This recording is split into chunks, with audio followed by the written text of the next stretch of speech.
અહીંયા બાપાએ ઘર શબ્દ વાપર્યો છે. અત્યાર સુધી શ્લોકો આવ્યા એમાં સહજ વાતો હતી કે સત્ય બોલવું, અસત્ય ન બોલવું, પછી ધર્મયુક્ત બોલવું, હિત કરવાની બોલવી, પ્રિયવાની બોલવી. અહીંયા બાપાએ સ્પેશિયલ ઘર શબ્દ વાપર્યો છે. ગૃહે હિ મધુરામ વાણી બધે, ઘરમાં મધુર વાણી બોલવી. ત્યજે કટુંબ, કડવી વાણીનો ત્યાગ કરવો. કમપી પીડિતમ નૈવ, કોઈને પીડા ન પહોંચાડવી. પ્રકુર્યાદ મલિન આશયાદ, મલિન આશયથી, ખોટા આશયથી, ઇન્ટેન્શનલી કોકને કડવી વાણીથી ઈજા ન પહોંચાડવી. કેવા બાપાએ સરસ શબ્દો લખ્યા છે. તો ગૃહે હિ મધુરામ વાણી બધે, આપણે ઘરમાં રહીએ છો તો ઘરમાં મીઠી વાણી બોલવી. આ મંદિર પણ આપણું ઘર છે, અહીંયા મીઠી વાણી બોલવી. નોકરી વ્યવસાય કરો છો પણ એક પરિવાર હોય છે ને, નોકરી કરતા હોય બધા તમારા કોવર્કર્સ હોય, કલીગ્સ હોય, સ્કૂલમાં ભણતા હોય બધા ફ્રેન્ડ્સ હોય, એક પરિવાર જ છે. ધંધો કરતા હોય તમારા કસ્ટમર છે, તમારો પરિવાર છે. આમ તો અલગ અલગ પરિવારના સ્વરૂપો. તો કોઈ પણ જગ્યાએ કડવી વાણી ન બોલવી, મીઠી વાણી બોલવી. એટલા માટે બાપાએ અહીંયા બહુ સુંદર શબ્દ વાપર્યો, મધુર વાણી. ગૃહેહી મધુરામ વાણી બધે. જો ઘર સંસારમાં ક્યારેક કડવી વાણી બોલાઈ જાય તો કેવા પરિણામો આવે છે. સંતો છે ને એકવાર અમેરિકાની અંદર પધરામણી કરવા ગયા હતા. એ ગરીબ વખતે કેવું કે સ્વામી સામે એક દુકાન છે, ગુજરાતીની છે, ગુણગાવી છે, તો તમે આવશો પધરામણી કરવા? સંતો કે અમે તો બધે જઈએ, ચાલો ને, એને ભાવ હોય તો આપણે જઈ આવીએ. તો સંતો ત્યાં ગયા. હરિભક્તે પધરામણી એટલે ગોઠવી હતી કે એને ત્યાં 10 દિવસ પહેલા રોબરી થઈ હતી. રોબરી એટલે ગુંડા લોકો આવ્યા ને પૈસા લઈ ગયા, લૂંટફાટ કરી ગયા. એટલે પેલા ભાઈએ બધું કેમેરામાં જે પકડાયું હોય એ કોમ્પ્યુટરમાં બતાવ્યું કે જો સ્વામી આ પેલો એક રોબર માણસ આવ્યો, આખું આમ માસ્ક પહેરેલું હતું અને એના હાથમાં ગન હતી અને એને મને કહ્યું ગિવ મી મની, પૈસા આપ. તો ત્યાં તો ડોર ખોલીને આપી દેવાના, કારણ કે જાન તો બધાને વાલી ના મારી નાખે. એટલે કે મેં ડ્રોવર ખોલ્યું ને એમાંથી પૈસા આપી દીધા. પણ પેલાથી ટ્રિગર થઈ ગયું અચાનક અને બુલેટ છૂટી, પણ હું ખસી ગયો એટલે ભગવાન જ્યાંથી હૃદયમાં ના હોય તો અહીંયા ખભા પર વાગ્યું, લોહી લોહાણ થઈ ગયા, ભાઈ પડી ગયા. પેલો માણસ ગભરાઈને ભાગી ગયો અને થોડી વાર પછી કસ્ટમર આવ્યા, જોયું કે માલિક આવી રીતે પડ્યો છે. એ 911 કરી, પોલીસ બોલાવી, એમ્બ્યુલન્સ બોલાવી, એટલે એને હોસ્પિટલ લઈ ગયા. By God's grace he was survived. Bullet કાઢી નાખી અને પાટાપિંડી કરી બચી ગયા. એટલે એને છે ને આ બધું આપણને બતાવ્યું એમાં સંતોને કે જો અહીંયા પડી ગયો, આવતા લઈ ગયા મને. પછી એને આમ ખમની સૂચિ કરીને બતાવ્યું, સાંઈ જો અહીંયા બુલેટ વાગી હતી, કાઢી નાખી, અહીંયા મલમ પટ્ટી કર્યું છે મને. એ કે 2-3 દિવસ હોસ્પિટલમાં રહ્યો, 6-7 દિવસ ઘરે રહ્યો, મારી દુકાને આવી ગયો પાછો. તો સંતોએ વાત કરી કે અમે ખાસ પ્રાર્થના કરવા જ આવ્યા છીએ કે ભગવાનને તમારી રક્ષા કરી છે, ભવિષ્યની અંદર આવી દુર્ઘટનાઓ ન બને એના માટે ખાસ પ્રાર્થના કરીએ, એમ કહીને સંતોએ ધૂન કરી. પછી સંતોએ વાત કરી કે તમે 10 દિવસમાં પાછા દુકાને આવી ગયા, બીક નથી લાગતી? કે સામે ઇટ્સ અ જોબ રિસ્ક.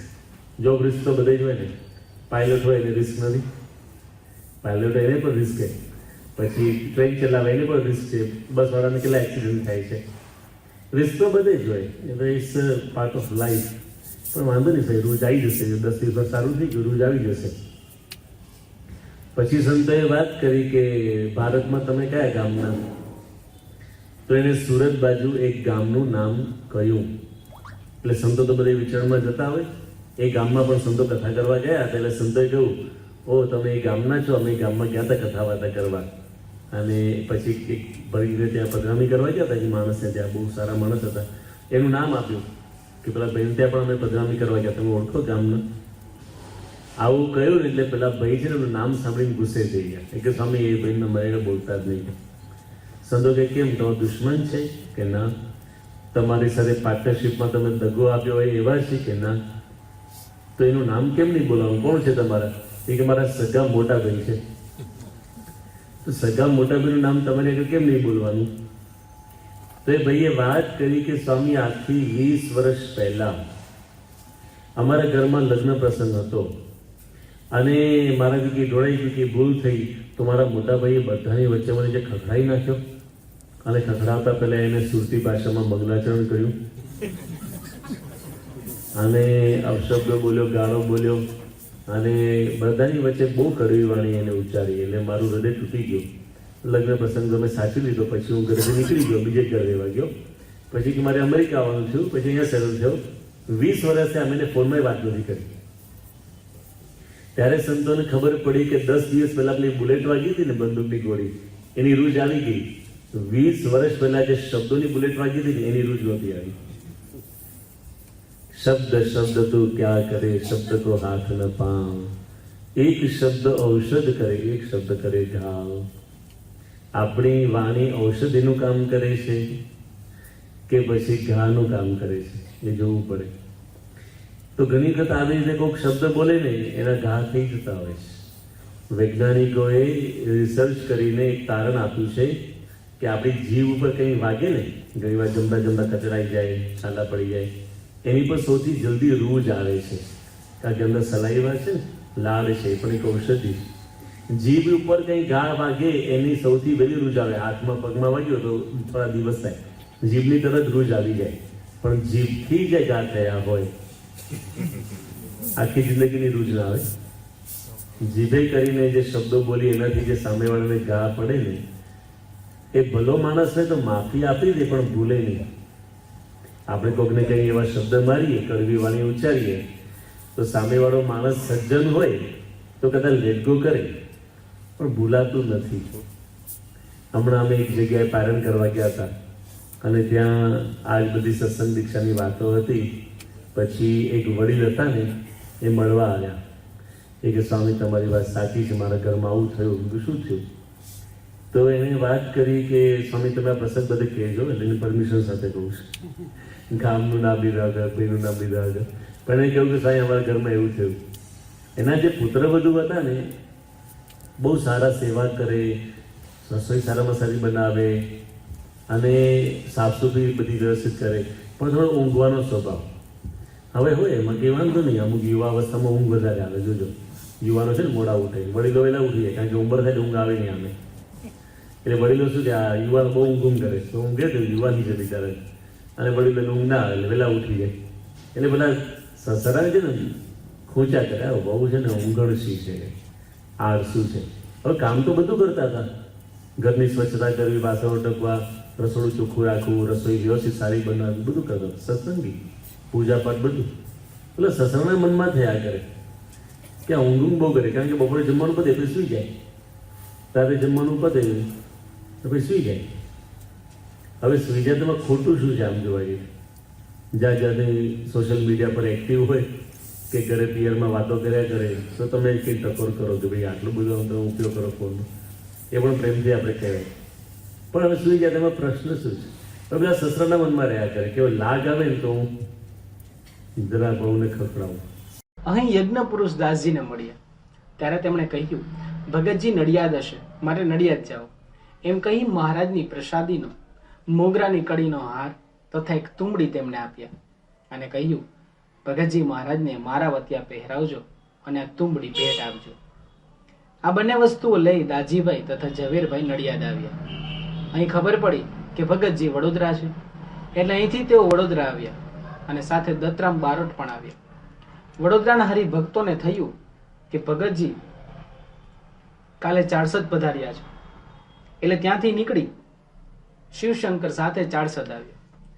ભગતજીના દર્શન માટે આવી ઉત્કૃષ્ટ શ્રદ્ધા અને તીવ્ર વેગ આ હરિભક્તોને હતો. જ્યારે તેઓ ચારસદ પહોંચ્યા અને ભગતજીના દર્શન કર્યા કે તરત જ ભગતજી તેમને ભેટી પડ્યા. ભગતજીએ તેમને સર્વ હકીકત પૂછી અને વરતાલના સમાચાર પણ પૂછ્યા. ત્યારે દાજીભાઈ યજ્ઞ પુરુષ દાસે મોકલાવેલ હાર ભગતજીને પહેરાવ્યો અને તુંબડી ભેટ આપી. ભગતજી હાર તથા તુંબડી જોઈ બહુ જ રાજી થયા અને બોલ્યા, ઓ તારો ભલો થાય યજ્ઞ પુરુષ દાસ, ઓ તારો ભલો થાય. આ પ્રાગજી ભગત સારું આટલો દાખલો કર્યો. એમ 3 વખત ઘણા જ રાજીપાથી ભગતજી બોલ્યા. આથી ત્યાં બેઠેલા સર્વ હરિભક્તોને ભગતજીનો યજ્ઞ પુરુષ દાસ પ્રત્યેનો પ્રેમ અપૂર્વ જણાયો. બીજે દિવસે કાભાઈની રસોઈ હતી. ચારસદના ભગતજીના પધારવાથી સમયા જેવું થઈ ગયું હતું.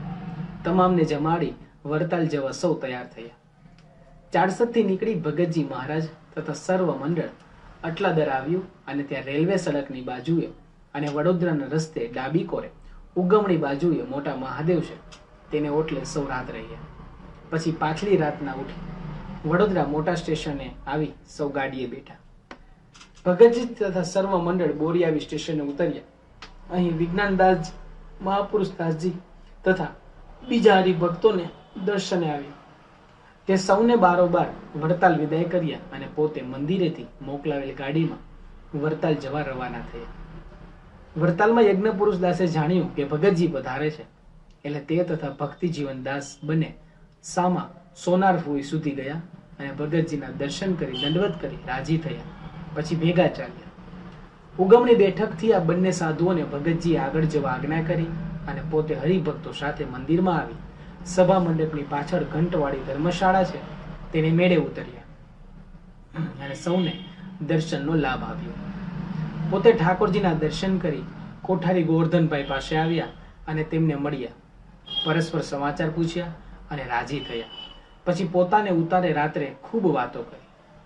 પછી સોજિત્રાવાળા જેઠાભાઈ તથા ઝવેરભાઈ તથા ઈશ્વર દવેએ કોઠારીને કહ્યું, ભગતજીની અમારી વાતો સાંભળવી છે, તે જોગ કરી આપો. કોઠારીએ કહ્યું, મારે આસને બોલાવીને વાતો કરાવીશ. એમ કહી ભગતજીને બોલાવવા મોકલ્યા.